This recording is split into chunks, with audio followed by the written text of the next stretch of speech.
Hi, I'm Dan Rubin, and I'm going to show you how to take some amazing photographs with the smartphone that's in your pocket.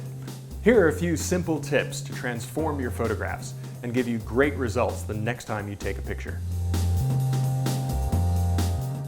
So the first things to think about are setting your focus and exposure. Now, most smartphones, it's just a matter of tapping on the screen. When it comes to setting the exposure though, if you tap to focus on a darker or lighter area of the composition, that will drastically change the amount of light that's being let into the camera. Now, one final thing is that some smartphones will allow you to tap and hold, and it will lock the focus and exposure, and then you can move and reframe to somewhere else without changing the brightness levels of your image. Now, there are times where you won't be able to get the exposure you want, especially with a scene that's backlit. That's where HDR, high dynamic range, comes in handy. When you turn on HDR, wherever you happen to expose in the image, the camera will take multiple shots exposing correctly for the light and dark areas of the image, giving you one even exposure at the end of it all. One of the things I love to do when I travel is capture life on the street.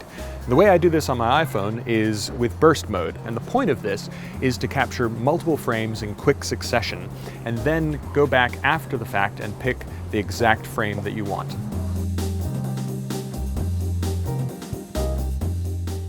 Once you've taken your image, the next step is editing. The two apps I spend most of my time in are Snapseed and ViscoCam. So in Snapseed, generally what I'll want to do is make some tiny tweaks to improve the exposure a little bit more before I start to apply any filters or effects. Now, there are a lot of different things, as you can see, and I encourage you to just explore and play. The next thing to do is to finish the edit in ViscoCam.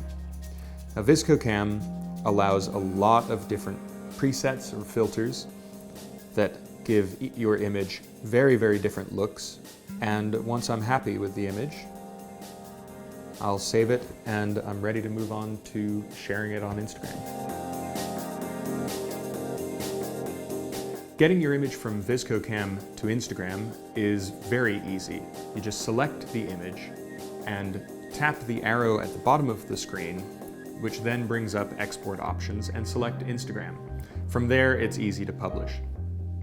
Now, the only exception to this is if you don't want to publish a square image, and that's where apps like SquareReady come in very handy. You can take an image that's not square, add white borders or black borders to the top and bottom or left and right, and then go directly from SquareReady into Instagram.